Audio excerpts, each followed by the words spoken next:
seguir siendo flaca era un privilegio, que a veces es un privilegio que encarta. Si alguien me pregunta cuál es mi misión en la vida, y es quitarle un poquito la carga a las mamás. Vivir en cualquier cuerpo, de alguna manera, tiene como su impacto en una sociedad que pone en el cuerpo tanta presión o tanta hipervigilancia, tanta atención. Esa discusión del hombre es malo por naturaleza o es bueno por naturaleza, lo mismo pasa con la comida. Sin disfrute, hasta la nutrición sufre. Pero ¿cómo así que confiar en el hijo? Es que si yo le dejo los dulces, él se va a querer comer todos los dulces. Donde yo comiera lo que yo quisiera, yo sería un bodoque. Estamos en una época de la vida donde hablamos del respeto por los niños, los derechos de los niños, pero les exigimos ser adultos desde que nacen.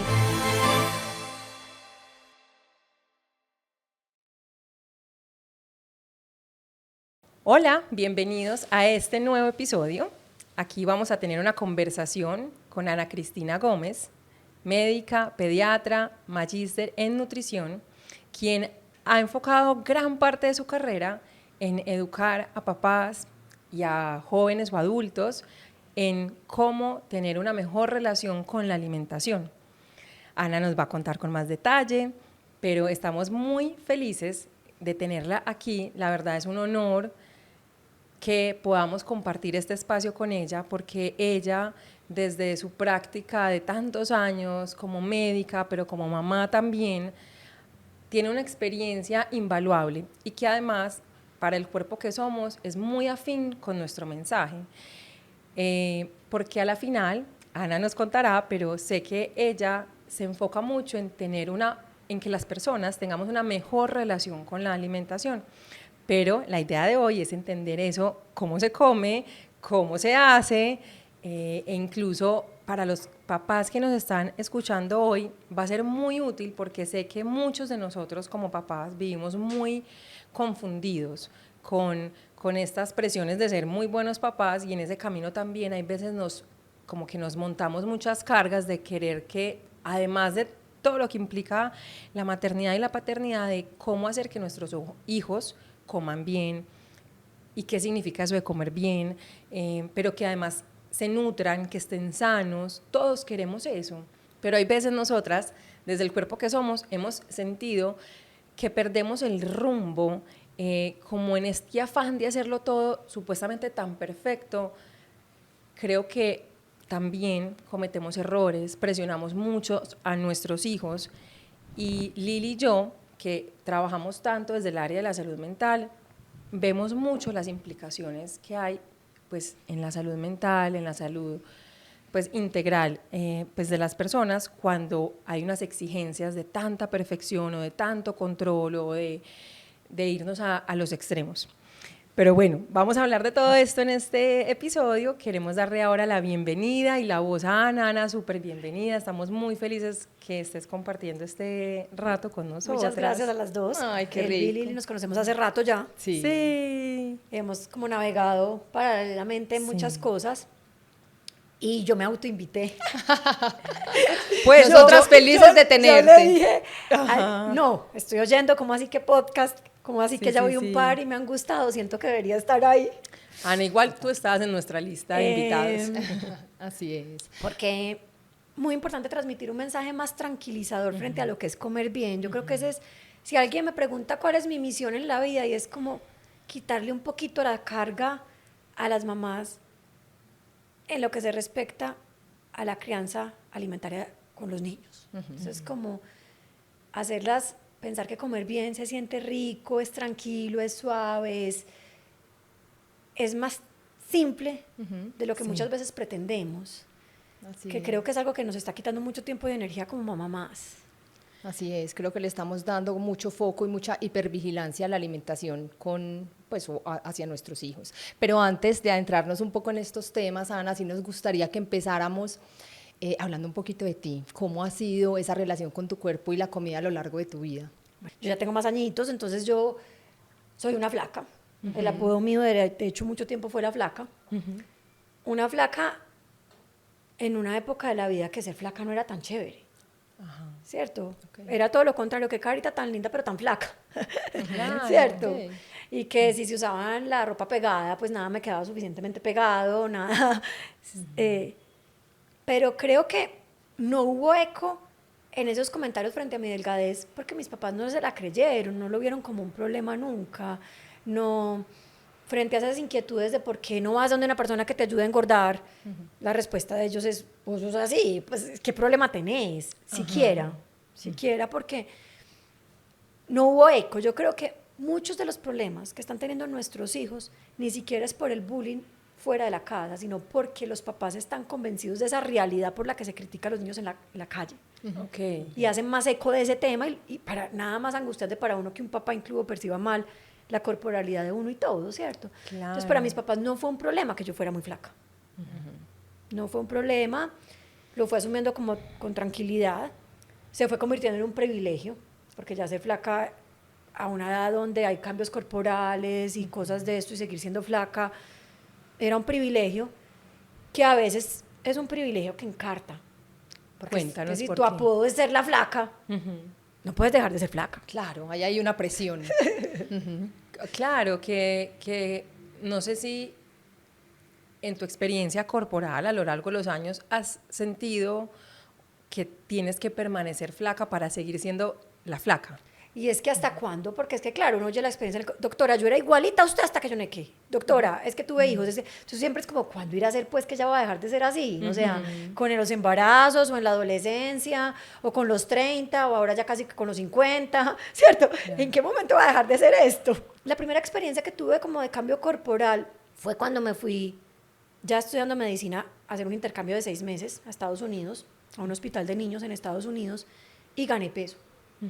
¿Cierto? Gané peso y fue un poquito angustiante porque en esa época la persona que me acompañaba, que era un novio, me advertía mucho, flaca, pues ojo, que vos comes mucho. O sea, vos sos la única que cuando salimos y todo en parejas me pedís en vez de dejarme el sobrado, ¿cierto? Cuidado que en Estados Unidos la gente se engorda. Y eso me marcó mucho, a un punto que cuando me fui a encontrar con esta persona después del viaje de 6 meses, me angustiaba que me viera pesada, pues pesada dentro de mi delgadez, que eran 5 kilos más, no era nada, pero... Claro, claro, Ana, pero quiero hacer aquí énfasis en cosas muy importantes que has dicho, y es, uno, como que hay veces las personas creen que por ser flacas, otros como que los flacos no sufren o no tienen comentarios frente a su delgadez o no tienen presiones, entonces me parece muy importante porque casi que yo cada vez caigo más en cuenta, y es vivir en cualquier cuerpo de alguna manera tiene como su impacto en una sociedad que pone en el cuerpo tanta presión o tanta hipervigilancia, tanta atención, ¿cierto? Entonces quiero como resaltar eso porque a la final en el cuerpo que somos, pues creo que cada vez más nos damos cuenta de cómo habitar cualquier cuerpo, independientemente de su tamaño, su forma, su color de piel, de pelo, ¿cierto? Como de alguna manera vivimos en una sociedad tan volcada en cómo está nuestra apariencia, que hasta ser flaca en una época era no tan mal vista, después ya ser flaca es el ideal, etcétera. Entonces quiero como que hacerle espacio a eso, porque creo que todos los cuerpos, independientemente de su tamaño, pues hemos tenido como algún foco de atención, y a todos hay que darle voz. Y también quería hacer como énfasis en el privilegio de la delgadez, ¿cierto? Que yo sé que tú ya desde tu conocimiento lo hablas pues muy bien, pero para las personas que nunca han oído hablar de eso me parece muy importante, porque claro que vivir en un cuerpo delgado es un cuerpo privilegiado, porque es un cuerpo que cabe en todas partes, es un cuerpo que encuentra tallas en todas partes, es un cuerpo que no tiene que preocuparse mucho de si se come, no sé, si quiere repetir, besta porque estás repitiendo, aunque claro, en tu experiencia cuando nos cuentas que te fuiste para Estados Unidos con ese novio que te hacía esos comentarios, mira que igual aún así esos comentarios hicieron mella pues en tu mentalidad. Pero claro que me parece, y qué rico que lo menciones, de hecho yo a veces le digo a Lili, nosotras también vivimos en cuerpos privilegiados en una sociedad que es tan discriminadora de la diferencia, de la diversidad. Entonces sé que habitamos cuerpos privilegiados. Entonces gracias por nombrarlo, porque también nos ayuda a que otros, pues como reconocer eso es importante para entender, para ser justos, ¿cierto? Como justos socialmente con quienes de pronto no habitan un cuerpo privilegiado. Y ahí es muy importante, porque después vienen los estigmas. Ajá. O sea, eres una persona muy delgada, que cuando tengo situaciones emocionales, soy de las que tiendo a bajar más peso, ¿cierto? Claro. Y que quizás, pues, esta trabaja con alimentación y nutrición, debe ser una loca, o sea, no de comer es nada. O sea, entonces hay un estigma muy... Yo me acuerdo que con los alumnos, porque yo he sido docente, Sí. de los que estudiaban para ser pediatras en la Universidad de Antioquia, a ellos les costaba mucho esa primera pedida de una media mañana conmigo, como que quiera pedir esta. Ok. O sea, no debe comer un brownie ni loca, ni a... Y el que me conoce sabe que yo soy una persona dulcera, que disfruto la comida, que... Cierto, pero es como ese estigma de persona dedicada a la alimentación que es flaca, entonces no debe comer nada. Eso también es... Y que incluso, ¿será que tiene un trastorno? ¿Será que es flaca porque tiene un trastorno en la conducta alimentaria? ¿Será que no come nada? Entonces, en alguna época de la vida también ha jugado esa connotación, como no entender que es que uno puede ser flaco y disfrutar comer. Claro, que también le pasa incluso a los médicos o profesionales de la salud, médicos, nutricionistas, nutriólogos, que si habitan un cuerpo gordo también se cuestiona. Entonces, me parece como, miren como la complejidad de esto, porque es como, si eres muy flaca, no debe comer nada, pero entonces si habitas un cuerpo gordo, entonces no debes tener buenos hábitos alimenticios. El estigma que hay alrededor de los cuerpos existe, y creo que la invitación del cuerpo que somos es, listo, yo creo que todos podemos tener prejuicios, todos de alguna manera vamos formando esas creencias, y creo que este espacio, aquí contigo también, y en nuestras redes, es por lo menos tomemos conciencia de no asumir tan rápido si vemos una nutricionista o una médica delgada que ya tiene un problema, pues pongámoslo así entre comillas, pensemos un poco antes de asumir esos juicios, tomemos conciencia y conectémonos más también desde lo humano, pues como desde que todos somos humanos, ¿cierto? Como desde lo más profundo. Y bueno, Ana, entonces, siguiendo con esto, yo quiero que nos cuentes más, porque cuéntanos qué te llevó a especializarte en nutrición, en crianza alimentaria, y por qué incluso tú dirías que es algo que es urgente hoy, pues como en cuanto a que los papás o los adultos aprendamos de esto. ¿Por qué lo consideras importante?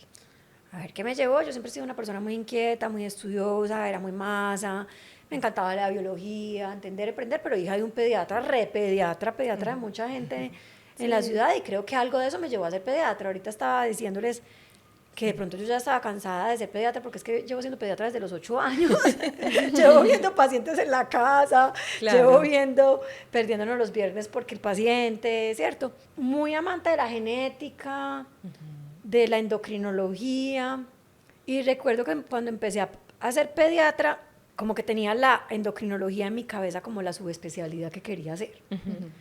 Entonces me interesé mucho por un tema que cuando empecé pediatría fue en el 2002, no se hablaba en Medellín ni en Colombia, que era la obesidad infantil. Un amigo de mi papá, que era un endocrinólogo muy juicioso, alumno, que trabajaba en Estados Unidos, había sido estudiado en el Boston Children's Hospital, que es un hospital muy conocido, me recomendó que hiciera la tesis sobre obesidad infantil, y cuando dije acá en Medellín que iba a hacer la tesis de eso, me dijeron, pero ¿para qué? Si eso no existe acá. Yo digo que yo suelo ser tan cabecidura que no cambié de tesis sino de asesor. Y dije, no, mi asesor es el de Estados Unidos, ¿cuál?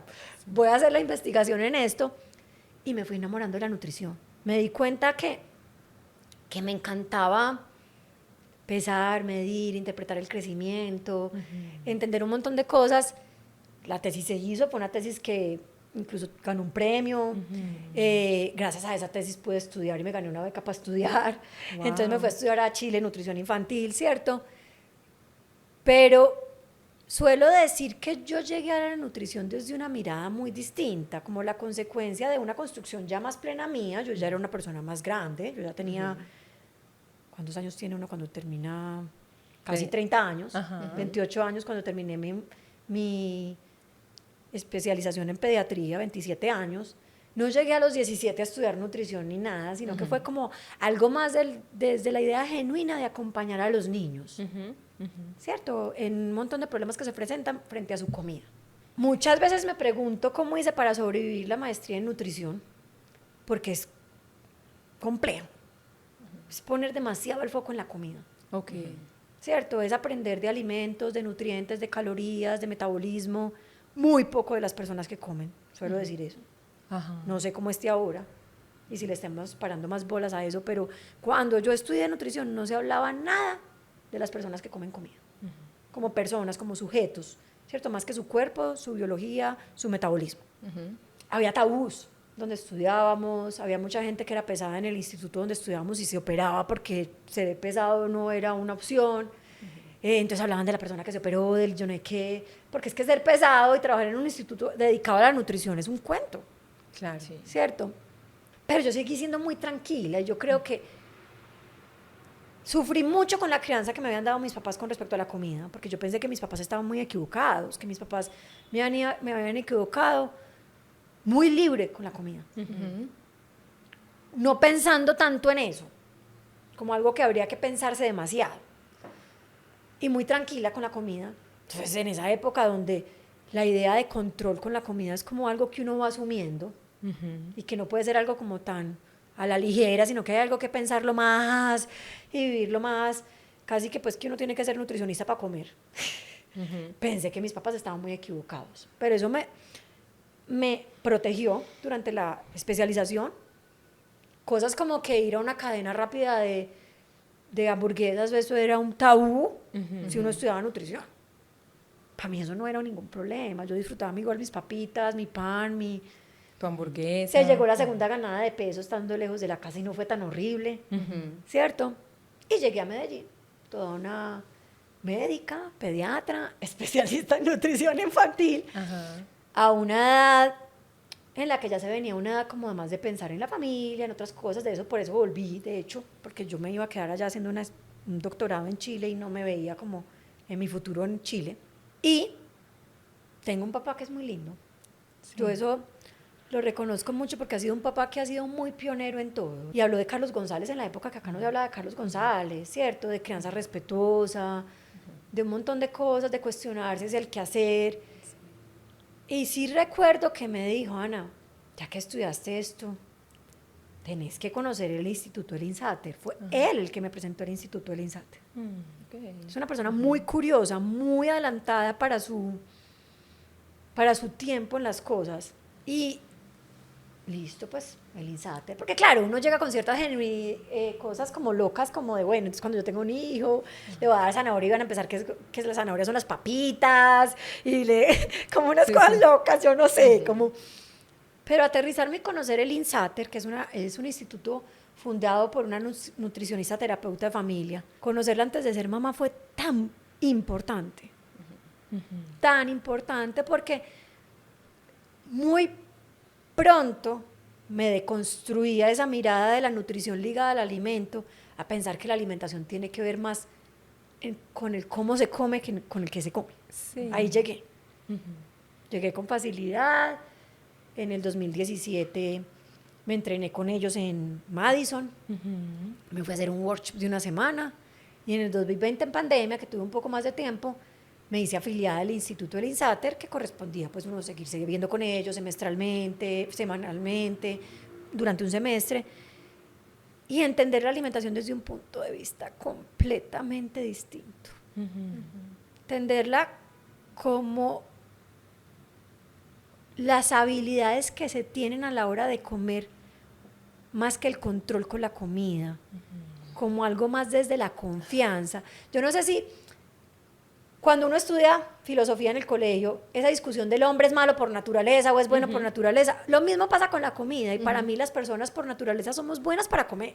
Sí. Y bajo la mirada del instituto tenemos todas las habilidades que necesitamos para crecer como nos corresponde crecer, que eso es muy importante, en la corporalidad que nos corresponde, ¿cierto?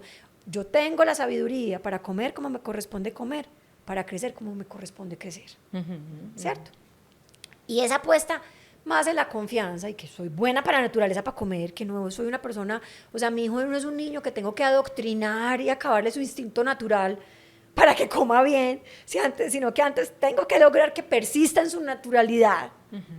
Y en su intuición y con lo que vino dotado, sí. Es muy distinta la mirada.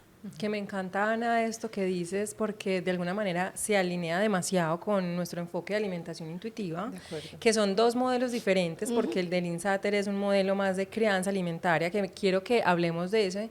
El de alimentación intuitiva creo que son demasiado complementarios, porque desde la alimentación intuitiva, y ojo, como modelo también, porque no es como, ay, comer intuitiva solo cuando tengo hambre, no, pues que a veces se suele confundir o se habla a la ligera un poco del modelo que es creado por Evelyn Tribole y Elise Reich, y tiene unos pasos, tiene más de 200 estudios con evidencia científica, tiene un test para evaluar como esas habilidades y ese comportamiento alimentario, bueno, como que es el que utilizamos y acompañamos a nuestras pacientes a que vuelvan a tener esa alimentación intuitiva como que tú hablas, por eso veo la relación. No, y que también habla de esa confianza, de confiar en que genuinamente somos capaces y hábiles para comer. Yo le digo mucho a los papás, pero es que si pudo un mico volverse hombre, sin nadie detrás que le dijera cuántos gramos de proteína tenía que comer para evolucionar, en una época que había que cazar y conseguirse la comida, no vamos a poder comer en esta época de la vida habiendo comida. ¿Cierto? No le podemos meter tanto misterio a la vida. Mi papá suele decir que lo que cogió la medicina lo dañó y la medicalización de la vida. Y la alimentación se medicalizó, se le puso dosis, cantidad, horario. Claro. Y se enredó un poco. ¿Crees que de ahí viene o de dónde viene que nos enredamos? Pues me encanta que hayas mencionado esto porque ¿de dónde viene este enredo? ¿Por qué nos enredamos tanto? ¿Por qué vivimos tan confundidos? ¿Cierto? Y yo quiero hacer aquí como un paréntesis. Y es a los papás que nos estén oyendo, quiero como decirles, y es muy nuestro estilo del cuerpo que somos, es normal estar enredados, es normal estar confundidos. Claro. Queremos que sepan que aquí le damos la bienvenida a ese no saber y también partimos de la base que todos estamos haciendo lo mejor que podemos con las herramientas que tenemos. Entonces quiero, Ana, porque a mí me parece muy importante y desde nuestro estilo es no culpabilizar, no juzgar, no atacar, porque además me parece que el tema es muy complejo desde cuando tú dices, claro, hasta la alimentación se ha medicalizado, que creo que la mayoría de nosotros hoy en día tenemos tanto acceso a información, somos también muy privilegiados, muchos, y sé que otros no, pero también en tener acceso no solo a información, sino también a consultas con profesionales médicos donde uno les cree como si el médico lo dijo. Entonces, yo también creo que pues estamos haciendo lo que podemos, pero quiero justo en este espacio y por eso me parece tan importante tenerte aquí, porque tú con todo esto que a la final, como dices, tu papá te lo enseñó desde su sí, como aceptó mi delgadez, por ejemplo. Aceptó tu delgadez, exacto, pero también desde su ser visionario, ¿cierto? Como, cuéntanos, ¿por qué nos enredamos tanto? Porque yo creo que estamos pensando que el control es una herramienta que nos va a solucionar muchas cosas. Ajá. Estamos viendo como en el control un aliado, ¿cierto? Somos una generación de mamás controladoras, que estamos poniendo mucha energía en el control. Y la alimentación es muy susceptible de ser controlada. Claro, nos da esa sensación de que es controlable. Sí, Igual que el cuerpo, pues me haces pensar como que, porque claro, cuerpo y comida siempre están muy relacionados, como vemos, porque claro, puede influir en la talla en la que estemos y gran parte de las personas que pasan por el cuerpo que somos, pues de alguna manera alteran su forma de comer para alterar su cuerpo. Entonces creemos que el cuerpo es muy controlable como a nuestro antojo. A nuestro antojo.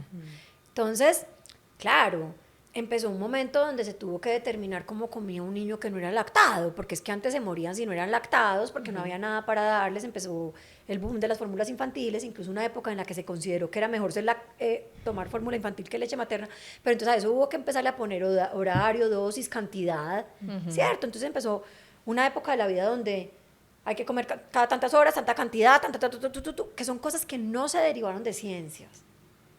Se derivaron como de una práctica y una forma de hacer las cosas que se volvieron una verdad absoluta que no es real, ¿cierto? Entonces, sigue siendo muy común que las mamás piensen que los bebés hay que alimentarlos con horario y que si no se van a morir. Y sigue siendo muy común la pregunta de cuántas onzas le tengo que dar de leche a mi hijo. Y la respuesta, que me parece peor, porque la pregunta existe, perfecto. Pero que se le responda con certeza me parece muy preocupante, porque es que un niño no tiene por qué comer lo mismo que el otro, que el otro, que el otro. Para cada uno comer es distinto, ¿cierto? Claro. Yo suelo decirles a las mamás, ¿cuánto tengo que darle a mi hijo? Pues prepararle 3 onzas, y si deja mucho, prepararle menos, y si se la come toda, prepararle más. Que te asegures que el niño paró porque quiso y no porque le tocó. Y que no botes todo el día leche, ¿cierto? Porque es que esas dificultades no existían cuando era lactancia materna libre demanda, porque es que nadie tenía que... Pero, ¿cómo será que hoy por hoy a veces se sienten mejores las mamás dando la leche extraída con tetero? Porque Claro. es una forma de controlar y saber controlar. el volumen que se da. Claro, que Que yo pienso desde bebés ya estamos jugando con nuestra sabiduría innata de si nosotros, pues un niño, yo me acuerdo que a mí me decían a libre demanda y yo estaba de acuerdo en pues, darle a leche a mis hijos a libre demanda y es tan hermoso darnos cuenta que lloran cuando tienen hambre, comen y escupen, ya no quieren más, ya. También hay Que- un miedo como a las hipoglicemias neonatales, que son esos bajones de azúcar, Ajá. que pues sí, o sea, hay niños que tienen errores del metabolismo y enfermedades muy graves en los que se les baja el azúcar y terminan con daños muy grandes cerebrales, pero la mayoría de los niños no va a pasar nada porque se pasen unas horas mientras la mamá interpreta qué tipo de hijo es, porque hay niños que son más llorones, hay otros que son más, ¿cierto? Hay mamás que son más dormilonas, pero creo que claro. hubo una desconexión por mucho tiempo entre lo que la mamá intuía respecto a su hijo y cómo respondía a él, en que eso no debería ser, sino que se debería normativizar, como seguir un estándar. Ajá, Sí. como unas De reglas. alimentación complementaria, a la gente le encanta la tabla de Excel de la alimentación complementaria. Yo les digo a las mamás, pero es que ¿cómo van a pretender que haya una tabla de Excel si tu hijo no es lo mismo al otro ni en el desarrollo, ni en el temperamento, y la familia no es la misma? O sea, es que no puede haber tabla de Excel, Claro. ¿cierto? Claro que pueden haber, me imagino, unas guías nutricionales, como su nombre lo dice, son guías, no son reglas estrictas a seguir al pie de la ley, guías generales, que claro que es importante, pues nosotras en el cuerpo que somos también siempre decimos, Ana, claro que es importante saber muy general en términos de nutrición, pero sobre todo ¿para qué? Para que haya un poquito de todo, ¿cierto? Sí. Pues para que haya un balance y no solamente una persona se alimente de un solo alimento, sino que haya un balance de nutrientes. Yo estaba pensando mucho en cómo llamar eso y a mí me encanta dar conferencias. Yo digo que la mejor forma de yo aprender es cuando tengo que enfrentarme a una conferencia. Me encanta y siempre he pensado que cuando uno es capaz de enseñar es porque ya lo sabe, Sí, ¿cierto? sí, sí. Soy docente de corazón, soy hija de 2 profesores de la universidad. Y he tratado de pensar que por qué estamos con tantas ganas de decorar el árbol de Navidad sin sacarlo de la caja y sin armarlo. ¿Por qué queremos ir a la minucia de la decoración con la comida? Del alimento, de la manipulación, el conocer, la cantidad, todo esto, cuando ni siquiera hemos armado el árbol. Es que tenemos unos niños chiquitos que lo primero que tienen que aprender es a disfrutar la comida sin miedo. Después veremos si es necesario llegar más allá, pero la mayoría de las veces ni siquiera es necesario llegar más allá. La mayoría de las veces con que auténticamente disfruten la comida, seamos unos adultos perceptivos con respecto al dar y recibir en esa primera fase. ¿Qué necesita mi hijo? Y lo atiendo y le respondo. ¿Cierto? Ajá, como, claro, que aquí asumamos nuestro rol como de líderes, claro que nosotros somos el adulto responsable, que es el que ofrece, compra, sirve el alimento, que creo que ese es muy el enfoque del INSATER, ¿cierto? Esa claro que es nuestra responsabilidad, pero lo que tú dices es que el niño disfrute, coma lo que quiere comer, de lo que se le sirvió, la cantidad que sea necesaria, si quiere repetir, que ojalá pueda haber la opción de repetir, si ya se llenó, que está bien, si ya se llenó. Si se llenó con solo el arroz y no llegó a probar la carne, no pasa nada. A ver, el INSATER, porque es importante. Sí. Yo hablo del INSATER como si fuera mi mejor amiga. Ella no siquiera sabe que yo existo, pero bueno. Más que un curso que fui donde ella y ya. El INSATER se ha dedicado desde los 80s a construir un modelo que se llama el modelo de la Eating Competence, ¿cierto? Yo he tratado mucho de ver cómo lo vamos a llamar en español. Para mí se llama el modelo de la habilidad para comer. Y es un modelo que ya ha validado, así como el modelo de alimentación intuitiva está validado. Porque eso es otra cosa que tenemos que entender. con respecto a la comida hay muchas ideas Sí. que no son modelos, Ajá. ¿cierto? Y para algo ser un modelo tiene que tener una sustentación científica, teórica, y tiene que haber una herramienta para yo evaluar, para después validar lo que tengo, como dicen ustedes. Hay una Claro, herramienta sí. para evaluar si alguien come intuitivamente y poder hacer investigaciones Así al es. respecto de los beneficios de comer intuitivamente. Lo mismo pasa con Dating Competence de Linsater. Hay un modelo que tiene un asedero científico donde se le apuesta a las habilidades que debe tener una persona para comer, la definición de comer bien, que esa es una pregunta que me hacen mucho. O sea, yo no sé, está muy de moda la consulta. Yo vengo como a los 5 meses a empezar la complementaria, pero vengo es porque mi hijo quiero que aprenda a comer saludable. ¿Cierto? Yo quiero que desde hoy mismo, que tiene 5 meses, que aprenda a comer saludable. Y siempre le devuelvo esas preguntas a los papás, ¿qué es comer saludable? Es que si uno no sabe qué es lo que quiere, ¿cómo llega? Es como montarte en un taxi sin decirle para dónde vas. ¿Y qué te suelen decir? Creo que ponen muchas características en el comer saludable en la comida Ajá. y en las reglas. ¿Cierto? En la comida, en las reglas. Pero reglas como si se debería comer esto, no se debería sí, comer en esto, lo bueno. esto está Comer mal. saludable es evitar las harinas, Ya, evitar los alimentos procesados, tener fuerza de voluntad, comer frutas y verduras, el equilibrio, la famosa palabra el equilibrio, doctora, pues es que es el equilibrio. Y este instituto, el INSATER, lo que ha demostrado es que comer saludable tiene que ver con las habilidades. Y yo soy una persona que disfruto comer. Me siento cómodo comiendo, y no solo comiendo, después de haber comido, porque cuánta gente come, pero después se siente mal por lo que comió. Disfruto comer y el haber comido. Sí. Súper ¿cierto? importante. Soy flexible para comer muchos alimentos. ¿Qué está pasando? Hoy por hoy comer bien es como 3 alimentos. Ajá. Cada día aparece uno nuevo, que no, que sí, que este es malo. Entonces, para comer bien como que tengo que vivir en una gama muy poquita de alimentos. Entonces, la comodidad, la flexibilidad, estamos hablando en la variedad, está el placer, el sabor, la nutrición, la salud, ¿cierto? Y a la vez confío en que tengo las capacidades para garantizarme una alimentación que me nutra y disfrute. No puede salir el disfrute de la ecuación. Eso es un lema del instituto. Sin disfrute, hasta la nutrición sufre. Claro. Totalmente de acuerdo. Y ahora pareciera que tendríamos que renunciar como al disfrute con tal de ser saludables. O sea, es que no puedes caer en lo mundano, en que la comida sea rica, sino que es porque me nutro. Por eso no me gusta la palabra nutrición, porque yo trabajo es la alimentación, que va más allá de nutrir. Nosotros no comemos solo por nutrirnos, sino tendríamos un cuido. Un cuidito. Y todos con ese cuido Sí. comeríamos nuestro cuido y listo. Pero estamos dispuestos a renunciar a las elecciones, al placer, a las conexiones, al sentarnos en una mesa, a tantas cosas. O sea, sería que comiendo cuido seríamos saludables. Pues yo no creo. Y bajo esta mirada no, porque es que sin disfrute no hay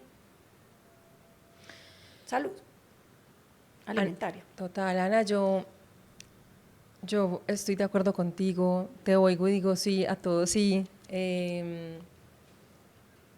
Creo que tu visión de alimentación la compartimos, sobre todo porque vemos cómo en nuestra experiencia, cuando las personas se enfocan solo en la parte nutricional o en comer, entre comillas, bien o limpio, ¿cierto? Que esa es otra nueva tendencia. Cómo nosotras todo el tiempo estamos viendo las afectaciones psicológicas, sociales, emocionales que hay por tratar de cumplir ese tipo de nutrición. Claro, entonces vemos que cuando las personas se desconectan tanto del placer, pues por tratar de tener esta nutrición tan exacta, tan perfecta, tan como debe ser, ¿cierto? Desde las múltiples creencias que hay, pues empieza a haber como esa desconexión con el cuerpo, empieza a haber ese impacto psicológico, ese impacto que las personas empiezan a aislarse pues porque ya no pueden sostener una alimentación flexible, como tú decías, como en la vida cotidiana. Yo, mira, a mí me gusta mucho leer historias y cosas y antropología, y de hecho que me encanta estudiar, entonces yo creo que me veo en un futuro estudiando como antropología de la alimentación. Hay algo que me ha llamado mucho la atención que se llama la paradoja francesa. Sí. ¿Cierto? The French Paradox es algo muy bonito, donde se ha tratado de entender por qué los franceses comen tanta grasa y no se infartan tanto como otros países donde se come igual cantidad de grasa. Ajá. ¿Cierto? Y eso ha tenido discusiones desde el vino, la dieta mediterránea, desde que es un bulo epidemiológico porque en Francia no se dice que la gente sí se muere el corazón y si se muere el corazón y no está muerta el corazón. Bueno, han tratado de mirar por todos lados, pero hay algo que hay una investigación que yo resalto mucho y es donde le preguntan a gente de Francia y de cultura más occidental, como más norteamericana, que nosotros somos un poco más de esa estructura. Listo, entonces usted cocina, usted cuando se fija en la receta se fija en que sea rica, sabrosa o saludable. ¿Qué responde el francés? Rica. Rica. El norteamericano. Saludable. Pero entonces viene otra pregunta. Usted sabe que la manera en que uno come determina la salud. ¿Qué responde el francés? Sí, es que ellos lo tienen claro. O sea, comer bien es importante para crecer bien. No es que estén chiflados y haciendo lo contrario. Y al gringo también, y no hay diferencias significativas. Pero cuando le preguntan usted cómo piensa que come, bien o mal, ¿qué dice el francés? Bien. Bien, porque no tienen mil reglas. Claro. Para ellos comer bien es más sencillo. Cambio bajo este mundo actual de lo que es comer bien, ¿qué dice el norteamericano? Mal. O sea, viven todo el día pretendiendo comer bien. Hacen las recetas porque sean saludables. Y aún así se acuestan todas las noches pensando que les faltó pelo para el moño. Sí. Es como una rueda sin fin que no tiene cómo llenarse. Ana, pero vení, espérate, porque yo conozco la teoría de la paradoja francesa y creo que la conclusión es, pues, o bueno, o conclúyelo tú porque no te quiero interrumpir para hacerte la siguiente pregunta, como para ti la conclusión es, lo importante está en enfocarnos en el placer, en la variedad, en que no, en el disminuir la cantidad de reglas. En no poner tanto el foco en la comida, sino en cómo comer, disfrutarlo, que haya una estructura, que haya horas para comer, horas para no comer, sentarme en familia, en una mesa, no vivir picando, usar la cocina. Pues cualquiera que haya vivido en Francia o haya tenido un contacto más europeo y un contacto más norteamericano sabe que la gente come en el carro a la carrera, no estrena las ollas, no le importa, pero entonces son pendientes de la etiqueta de la comida, pero puede que todo esto que acompaña el comer pueda ser más importante que la comida misma. Claro, claro.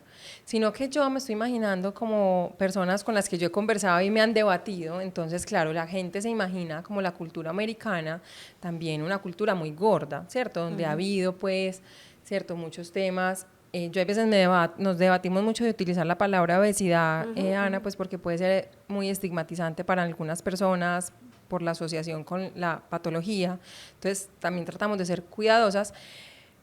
Pero el punto es que, claro, yo me estoy imaginando ya a las personas, pero entonces, ¿por qué en Estados Unidos la gente es tan gorda? ¿Y por qué uno ve esos personas con tanto sobrepeso y obesos? Es precisamente por eso. Ajá. Es precisamente porque siguen poniendo el foco en la alimentación perfecta. Sostener una alimentación perfecta es imposible. Entonces ya me descaché, así me voy esta semana y ya veo que hago la que sigue. Y entonces, en cambio, si yo no estoy pensando todo el día en comer perfecto, la consecuencia de tener estabilidad para comer es que termino comiendo mejor, sin estar todo el tiempo pensando en comer mejor.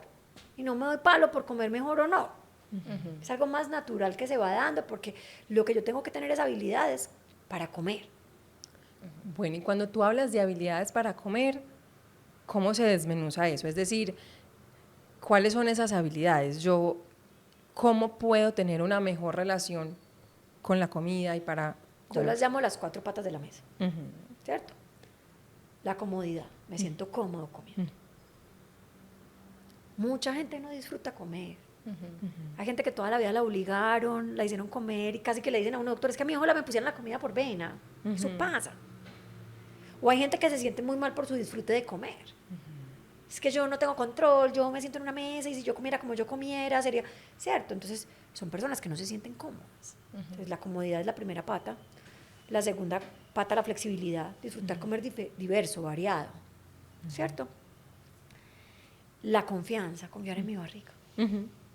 La confianza corporal. Confío en mi barriga, no es porque la agenda diga, ya te comiste las harinas del día, o las porciones del día, y menos en los niños, pues que es que no están como leyendo libro para comer, sino que es que ellos puede que se coman la carne del mes en una sentada y después en el resto del mes no vuelven a mirar la carne, pero entonces, ¿cierto?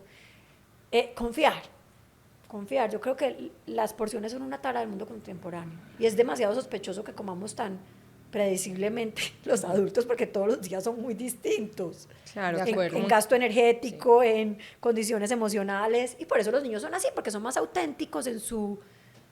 Como porque tengo hambre y porque me apetece, obedecen ese instinto. Y la última pata en el adulto se llama la gestión. Si para mí comer es una prioridad, tengo que priorizar en comer. Lo tengo que tener en cuenta en mi agenda del día. Pues tengo que salir de mi casa a desayunar. No es más importante arreglarme por la mañana con los cholitos hermosos recién bañados que desayunar. ¿Cierto? O si quiero hacer ambas, que no quiero decir que es que no importa, pues que hay gente que le da mucha prioridad a su organización, pues entonces veo cómo me las arreglo, pero no sacrifico la comida por la arreglar. Que es que entonces a esa hora yo no alcanzo a comer con mis hijos, porque entonces, ¿a qué horas entonces hacemos el desayuno o la lonchera? Pues entonces usted verá si adelanta desde la noche anterior, si la lonchera medio la empaca, o si... Pero sacar esos espacios que son sagrados, o sea, si yo estoy demostrándole a la vida que comer es importante para mí, no lo puedo poner solo en la manipulación del alimento y las reglas con la comida, sino en el espacio para comer, en los momentos para comer y en familia, bajo la mirada de la habilidad para comer, que es un modelo muy para las familias, es comer en familia.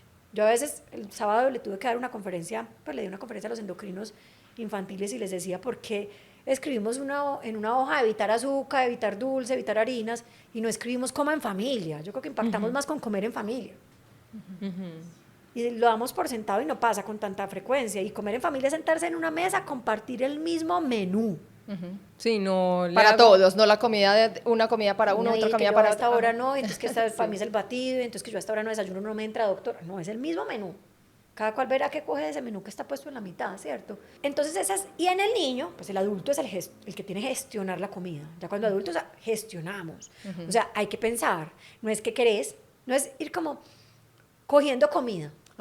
Grab food, como que eso, no, es ir un paso más allá, es planearla sin loquera, pero planearla. O sea, si yo esta noche esta va a ser la comida, saco a descongelar esto, organizo esto, porque esta va a ser la comida. Claro. ¿Cierto? Entonces como, esa gestión, Ana, es como la planeación y también tener una estructura en cuanto a la alimentación. Horas para comer, horas para no comer, no ir picando, no brincarme las comidas. Esa gestión es supremamente importante, es la que le da sentido a todo lo demás en nuestro modelo. Porque con esa gestión es lo que pone en pie que yo sepa comer lo que necesito comer y lo que me apetece comer. O sea... Claro, Ana, pero entonces me parece muy importante esta parte de la gestión, porque cuando yo te estaba oyendo, yo decía, claro, como esto como se agarra para un papá que esta información puede ser muy nueva, entonces se puede sentir como que se deja muy a la libertad, pero no, con esto último que nos dices es como que reitero lo importante de priorizar la alimentación, pues porque es algo necesario y fundamental para mantenernos vivos y contentos, ¿cierto? Pero sobre todo, ¿cierto? Como vivos, pero esta parte de la gestión, de gestionar el tiempo, gestionar que haya un orden en cuanto a estructuras, por ejemplo, como qué se va a servir al desayuno, al almuerzo, a la comida, qué se va a ofrecer de media mañana, de algo, que haya una planeación frente a eso porque creo que entonces ahí es donde se abre cabida a esas partes que son como que hay veces, yo creo que las personas o los papás son como, pero ¿cómo así que confiar en el hijo? Es que si yo le dejo los dulces, él se va a querer comer todos los dulces. Pero ojo, es que de eso no se trata. El adulto es el que decide. Entonces, la gestión es supremamente importante. Ahora, en el niño, ¿cómo se ve la gestión? Porque las 4 patas de la mesa también están en el niño. La gestión en el niño es el buen comportamiento en la mesa. Un niño que se porta bien en la mesa y se ve tranquilo, está viendo el resultado de una crianza alimentaria tranquila. ¿Cierto? Es como un termómetro y va adquiriendo habilidades para gestionar. ¿Y cómo se ve esa tranquilidad del niño en la mesa? Pues si yo soy un papá, yo digo, mi hijo está teniendo un buen comportamiento alimentario o no buen, ¿cómo se identifica? No está neceando tanto, quiere participar activamente del comer, no es del servir, ahí vamos juntos todos y vamos a la comida, cocinemos en familia, listo, muy rico que lo hagamos. Sí. Pero ahí es más importante que participemos de un lugar bacano, cómodo. Yo siempre le digo a los papás, comer en familia debe ser algo tan chévere que el que no está se está perdiendo algo bacano. Claro. No es el lugar ni para regañar, ni para, ay, vení, la calificación, no.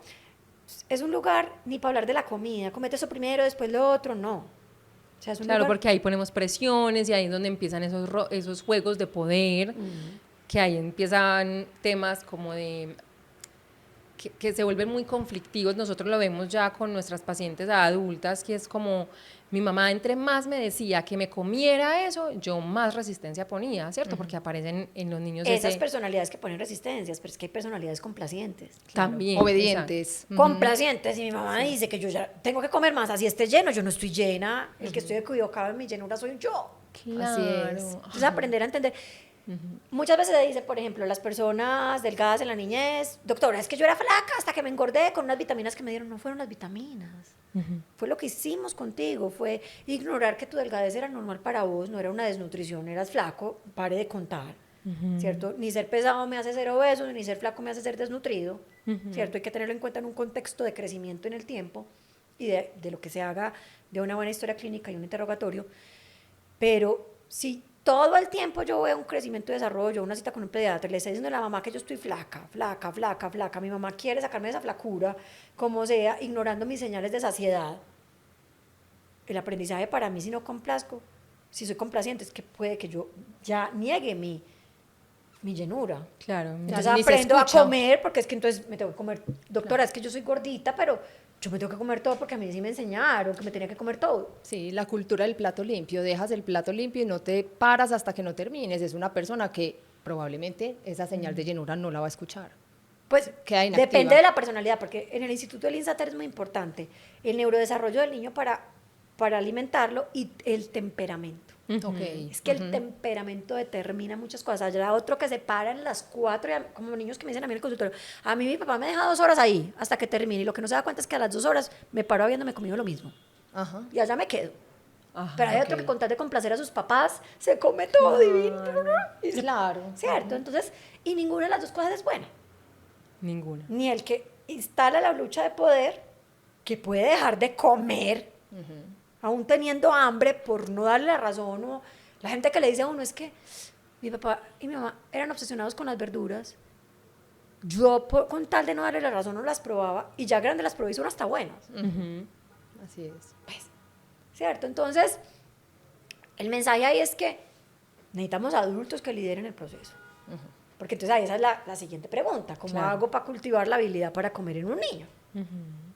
¿Cierto? Entonces, yo les digo mucho a los papás, ustedes no están sentados en la mesa con los niños vigilando cómo comen, qué comen. O sea, el trabajo de ustedes no es hacer que coma cierta cantidad de determinada manera. El trabajo de ustedes es que aprendan a comer. Y eso les va a cambiar el chip para el resto de la vida. O sea, es muy distinto yo estar sentada en esta mesa para que mis hijos aprendan a comer y en el proceso se equivoquen 1000 veces, 1.000.000, a para que cada vez que comen yo tengo una porción en mi cabeza que me la han enseñado y todo, porque me sacan que la palma de la mano, que el yo no sé qué, que entonces, como yo estoy peleando es con cómo coma, qué tienen que comer, no les estoy validando el cómo, no están aprendiendo. Es como si a mí me cogieran la mano para escribir hasta los 10 años y después me soltaran la mano. ¿Cómo escribiría? Desastroso. Claro. Y eso está pasando con los niños, porque es que estamos tan empecinados en hacerlos comer de determinada manera, determinada cantidad, y utilizamos todas esas estrategias. Ya son estrategias menos violentas, porque ya no es tanto la chancleta, ni La correa. pero sí es el come por tu bien, Sí. para que rindas, para que puedas jugar, para que lo hagas, es como la explicación, pero son mecanismos de persuasión. Claro. Así es. La comida bonita, ¿cierto? La comida tiene que ser agradable, claro, obvio. Yo no estoy diciendo que le van a poner a los hijos comida fea, pero si la están poniendo bonita con tal de hacerlos comer como ustedes quieren que coman, eso ya es otro cuento. Claro, claro. Así es. Es lo O que sea, yo- también es como papás entender que tenemos también esa habilidad de confiar en que nuestros hijos van a tener y a construir su propia capacidad y habilidad para comer. ¿Por qué nos cuesta tanto? ¿Por qué nos cuesta tanto confiar en nuestros hijos y estamos como controlando tanto lo que comen? Y es lo que vemos constantemente en consulta. Porque creo que predomina el modelo de la desconfianza en el medio. Las Así personas es. no somos buenas para comer y no podemos confiar en nosotros mismos para comer, tanto al punto que necesitaríamos una calculadora, una aplicación que nos diga todo, ¿cierto? Si nos dejáramos llevar por nuestro instinto de comida, seríamos, ¿qué? Como le dicen a uno los pacientes, doctor, es que yo como, donde yo comiera lo que yo quisiera, yo sería un bodoque. Yo Eso no sería tiene- Así Eso no es, lo eso nos dicen dicen mucho. constantemente. Claro, entonces, si yo pienso eso de mí, ¿Qué va a pensar de mi hijo? Que me haces pensar, Ana, en algo, y es que es muy lindo como siempre llegamos a lo mismo, y es que entonces lo más importante es revisarnos primero como adultos, quitarle realmente el foco de atención al niño, que justo tú lo mencionabas ahorita antes de que empezáramos a grabar, que a la final realmente la consulta va más para el adulto que realmente para el niño, porque el niño ya tiene esa sabiduría innata, esa confianza corporal, que nace, que todos nacemos con ella, pero que se va deteriorando en el tiempo. En realidad el trabajo empieza por nosotros, Sí. con deconstruir estas creencias, volver a confiar en nosotros. Y en un ambiente que nos va a retar mucho, porque es que es un ambiente que nos va a demostrar todo el tiempo que no podemos confiar. Claro, Entonces, total. Ese es el problema más grande, porque yo siento que yo tranquilizo a una mamá, sale muy convencida, muy tranquila, pero después va a otra cita, otra cosa, otra, y el mundo le dice que no puede confiar.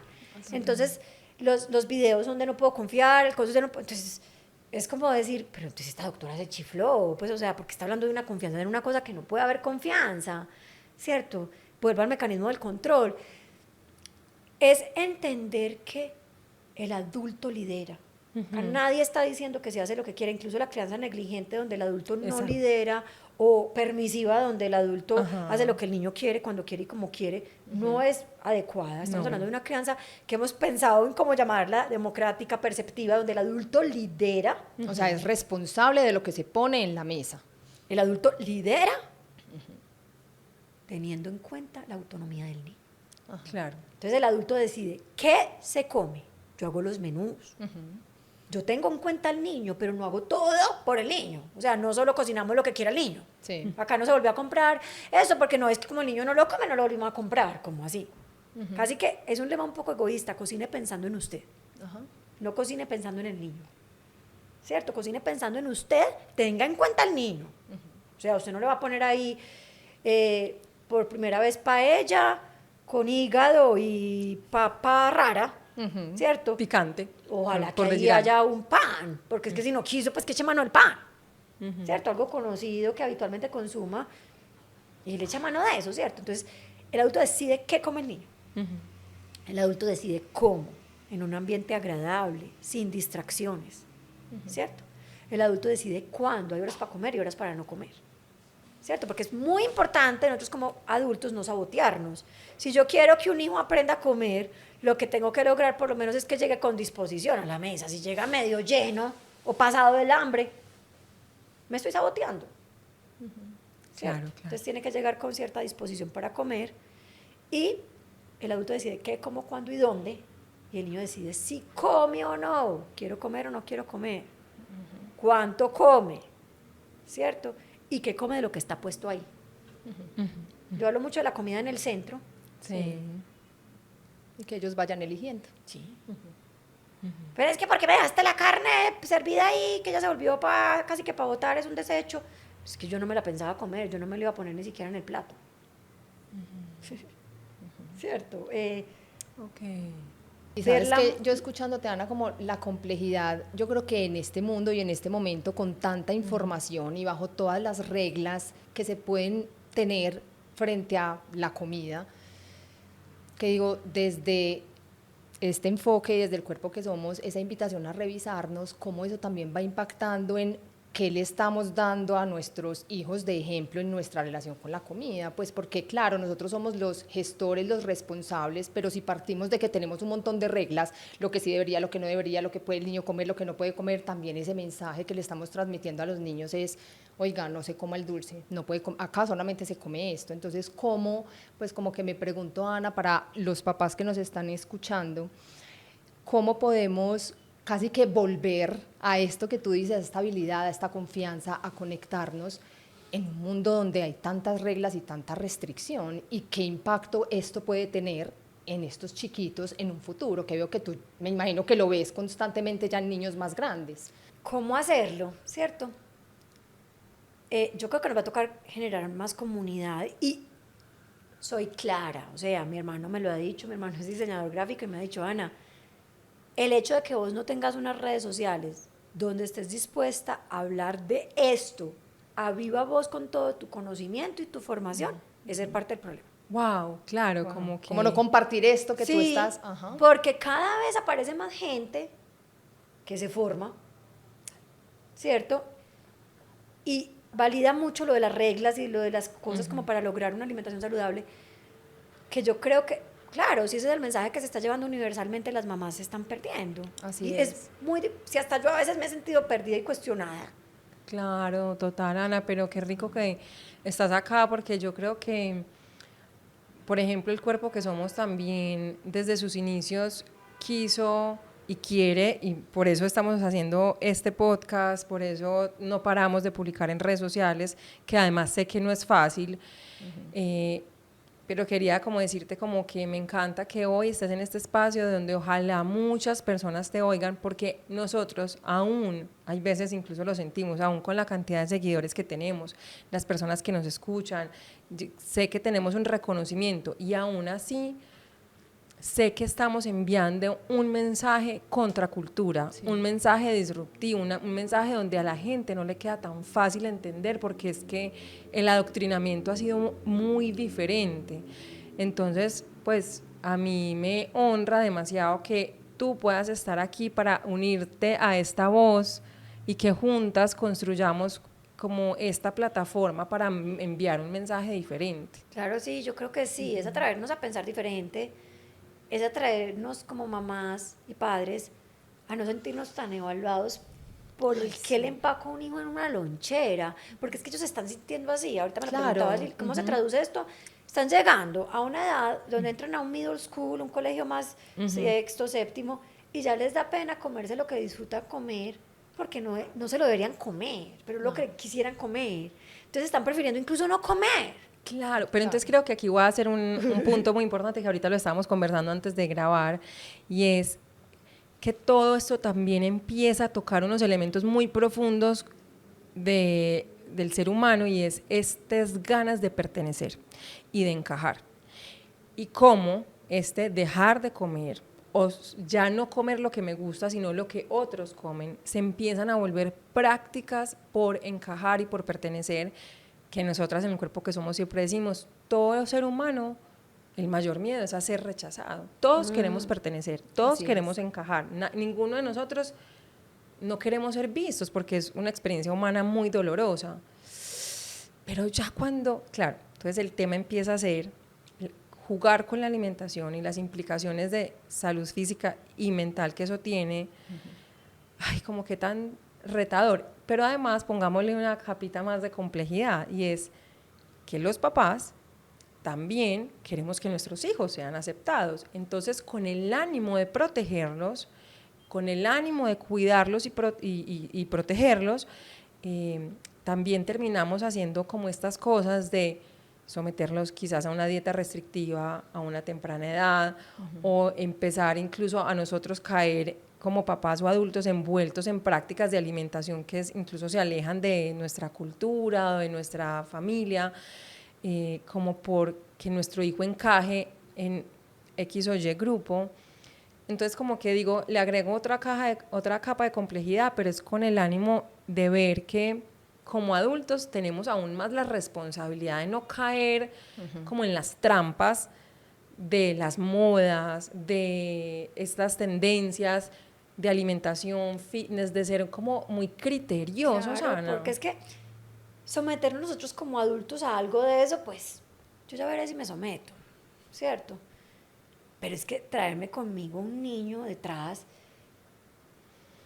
creo que estamos en una época de la vida donde hablamos del respeto por los niños, los derechos de los niños, pero les exigimos ser adultos desde que nacen. Eso no es respeto, eso es el mayor irrespeto. Entonces, estamos llenos de centros de sueño donde un bebé de 5, 6, 7 meses lo entrenan de 1000 maneras para cómo tiene que dormir y las horas, y es por una expectativa de nosotros, es porque nosotros como adultos queremos que duerman de determinada manera, que ni siquiera la que están durmiendo es un problema para ellos, y lo mismo con la comida. Así es. Y entonces queremos que coman de determinada manera, que es una presión que hay de los organismos de salud, las entidades, las pirámides de alimentación, los platos saludables. Entonces, cada cual presiona al que está más abajo, y el que termina más presionado es el niño. Así es. Porque yo no lo estoy haciendo por mal como mamá, lo estoy haciendo porque me lo dicen en todas las citas, en el crecimiento y desarrollo, porque lo veo en las noticias y si no sería negligente. Pero finalmente lo que estoy es presionando a un niño, a una edad en donde estamos pretendiendo generar conciencia y no es la edad para el pensamiento abstracto del niño para generar conciencia, lo que se genera es ansiedad frente a un tema. Total. Y espérate, y súmale, porque yo, pues, y Lili lo hemos visto mucho en consulta, incluso con el equipo, pues, de terapeutas, que nos están llegando adolescentes, ya no solo con un temor a engordar, porque el temor a engordar, que sé que vamos a hacer un podcast solo con ese nombre, Sí. el miedo a engordar, que ese es un gran tema, que todos habitamos como con ese miedo a engordar en esta sociedad donde la gordura, la obesidad es como lo peor que nos puede pasar. Lo hablaremos a profundidad más adelante, pero también, Ana, nos llegan ya niñas que además del miedo a engordar, es el miedo a que si me como el pan de la hamburguesa o unas papitas fritas, me va a matar, me va a dar cáncer, me va a dar una diabetes como a mi abuelo, y entonces me van a amputar los pies. O sea, como una cultura enfocada en el miedo a la comida, que yo no me imaginé jamás que nos íbamos a enfrentar a eso, y me da mucho dolor y mucha lástima que una niña de 9 años, de 12, de 15 o de 80 vivamos con un miedo, pues además con la carga del miedo a engordar, pero con la carga del miedo a que un alimento me va a matar, pues como si eso fuera así, como las implicaciones que eso tiene son muy tremendas. Es que es muy complicado porque uno ve la evolución. Una mamá que llegaba a la cita de alimentación complementaria llegaba como esperanzada de empezar a dar comida, era algo bacano. Ya es no, ¿qué se me llegó? Con miedo. Pucha, ¿cómo va a ¿qué le voy a controlar dar? esto? Claro. Ay, sí, muy complejo. Es como, se volvió como una adolescencia, que también a veces la volvemos peor por lo peor que hacemos hablando todo el día de la adolescencia mal, ¿cierto? Y de hacerle mala prensa, entonces ya a la hora de comer, en vez de ser algo como esperanzador, qué rico, mi hijo va a poder participar conmigo en la comida, ¿cómo lo protejo de que llegue a ser como nosotros? ¿Cómo hago para que no esté comiendo con nosotros? ¿Cómo lo envuelvo en una burbuja de cristal? ¿Hasta cuánto lo envuelvo en esa burbuja y como al escondido? Y me como el dulce, la sal y le doy al distinto. Sí, no. Es como, sí, se nos volvió. El miedo es el que nos está motivando y el miedo no suele ser un buen consejero. Así es. Ana, yo quiero que, claro, porque creo que podemos habitar en ese mundo del miedo, pero quiero que le demos a las personas que nos escuchan, sean papás o no, pues porque a la final yo también, pues por eso existimos tú, nosotras en el cuerpo que somos, porque a la final nosotros sí vimos y vemos una esperanza a partir de este conocimiento de que sí se puede hacer diferente. ¿Qué les puedes decir a las personas que nos oyen? Que no gastemos la energía en lo que no hay que gastarla. O sea, gastemos la energía. A mí me encantan los refranes, yo parezco una viejita. Comida le doy, ganas no. Sí, sí. O sea, el trabajo de nosotros es poner la comida en la mesa, estructurarla, y es un trabajote. Tener nociones de que entonces si yo sirvo esto con esto, acá está, que hay harinita, proteinita, pues frutica, pues lo general en la mesa. Pero comida le doy, yo me encargo de poner eso en la mesa, comerlo con amor. O sea, por ejemplo, ¿qué se ha demostrado que sirve para que los niños aprendan a comer frutos y verduras? Que yo como adulto las coma y las disfrute. Las disfrute, no es solo que las coma. ¿Cierto? Entonces, esmerémonos más por gestionar, por procurar tiempos alimentarios en familia, por organizar menús, no vivir como... Porque mire que se está volviendo, el desayuno es a la carta y la comida es a la carta y los almuerzos son afuera. Entonces, ¿qué querés? ¿Qué te hago? ¿Qué te sirvo? ¿Qué te...? ¿Cierto? Son niños que están aprendiendo incluso a comer. Hay cosas que les gustan y no. Quisieran vivir de lo preferido en lo preferido. Y el mundo y no hay es papás así. que por miedo a que, ay, es que si no le doy lo preferido no va a comer, entonces le doy nuggets de pollo todas las noches, pues o todos los días. Y claro, tampoco se trata de eso. Sí, no es que los nuggets sean malos, pero ¿qué quiere decir eso? Que entonces tu hijo no puede, es que hasta por lógica común, somos varios miembros en esta familia, la comida no puede estar hecha para vos todos los días. O sea, esta comida está hecha para toda la familia. Algún día te tocará tu comida preferida, otros no, y tú verás qué haces con eso que hay ahí. Es aprender también a manejar un montón de cosas alrededor de comer en familia. Total. Yo como papá soy capaz de entender que quisiera llevar una dieta distinta, de pero pues veré si me como el pollito que hay y lo envuelvo con la vegetal y no me como la tortilla, pero soy capaz de trascender esa mirada de comida hecha para mí todo el tiempo, a toda hora, para satisfacer mi dieta y ir más allá por la familia. Entonces yo diría eso, no gastemos tanta energía en el qué, hay que pensarlo, sino el cómo, qué habilidades estoy inculcando en mis hijos con la comida. No es una tabla de Excel, no es un premio y ni una medalla el que come mejor, no, es cómo está comiendo, qué tan cómodo se siente mi hijo, qué tan flexible, qué tan confiada en su barriga, qué tanto disfruta el momento. Total. Es mirar otras cosas y apostarle al cómo.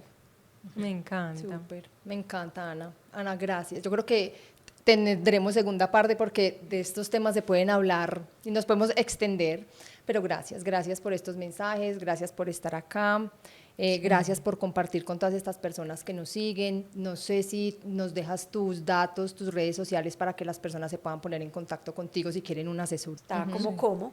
Ajá, ¿cómo? Ok. Y arroba como en Instagram. Sí, creo Okay. que tendría que fijar bien. Creo que darse la oportunidad de entender que estas citas son más para papás que para niños. Okay. Yo creo que es un mensaje que les trato de dar mucho. Acá no hay nada para resolver en un niño muchas veces. Es con respecto a cómo va a enfrentar todas estas inquietudes frente a la alimentación con mi hijo. Claro. ¿Cierto? El niño no, si el niño termina comiendo porque yo le digo que coma más frutas y verduras, me va a complacer a mí. Yo no quiero que me complazca a mí tampoco. ¿Cierto? Claro. Entonces es un trabajo más de, sé que suena raro, una pediatra, porque soy pediatra, que a veces no pretende ver a los niños, a veces me toca pretender verlos para tranquilizarlos, para que entiendan que comer es más tranquilo, ¿cierto? Pero la mayoría de las veces lo que tengo que trabajar es con papás, para acompañar a los niños. Ana, y si alguien quiere pedir una cita contigo, ¿a qué teléfono puede llamar? Dejamos los teléfonos, yo no me los sé, pero sí. Listo, los entonces podemos por poner. aquí los dejaremos apuntados por si alguien quiere pedir una cita contigo.